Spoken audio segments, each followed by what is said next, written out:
Hey there, welcome to this second edition of TTS Talks, and I, Microsoft Mike, will be your speaker today for this episode, so sit back and relax.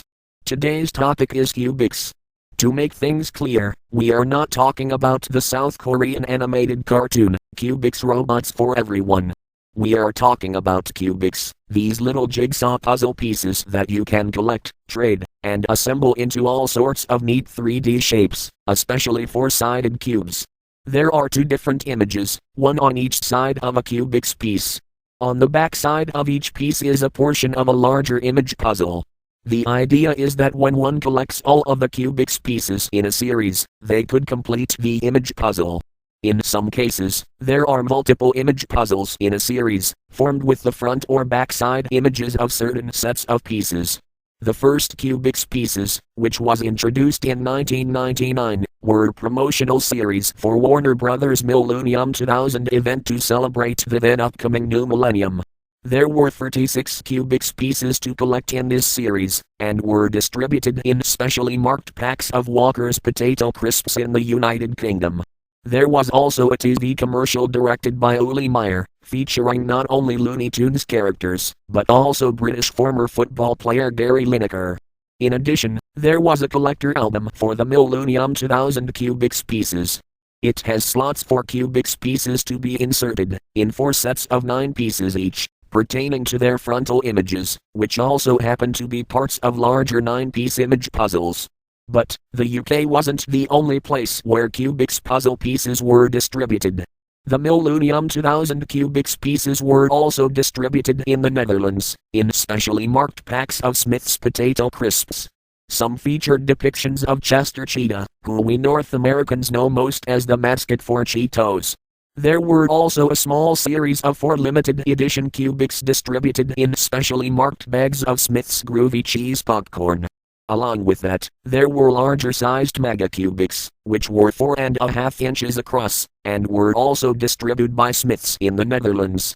Along with that, also in 1999, a series of 64 Qubix pieces were distributed by Pizza Hut in Australia, as part of a promotion for Pokémon, the first movie. These pieces are also distinguished in having a Pokéball icon in the upper right corner of their frontal images. One Pokéball icon indicated a pre-evolved Pokémon, while 2 of them signified unevolved Pokémon. Every 16 Qubix in this series formed a different image puzzle with their back images. In addition, there was also another series of Australian Pokémon Qubix that were distributed in 2001 to promote Pokémon Johto Journeys. There were 16 Qubix in all, but each one had 8 different variations, making for a little more variety. Because of each piece having 8 different variants, there were, in fact, a total of 128 Qubix pieces in that series. They did not produce any more series for Qubix after this. Personally, I would have wanted to collect these neat little puzzle pieces and come up with all sorts of cool 3D shapes to assemble them in. Well, I hope that you have found all of this interesting, because that's the end of this vid. Oh, hey Sam, what brings you here? Well, just thought to let you know, I was in the audience, too. Raffle.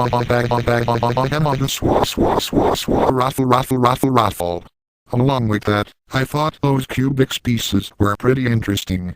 Those British, Dutch, and Australian guys were so lucky that they got to have Qubix, while we North Americans didn't. Don't feel too sad about it, Sam. North America isn't the only place in the world that never got to enjoy these collectible puzzle pieces. But, if they did distribute Qubix in North America, they would have to be named something else as to prevent confusion with a certain South Korean animated cartoon. No argument there, Mike. They would have to change the name for North American distribution. But anyways, I think we reached the end of this video, don't you think? Yeah. Anyways, be sure to tune in next time to TTS Talks, with Microsoft Mary to be the speaker for the next edition. See ya later.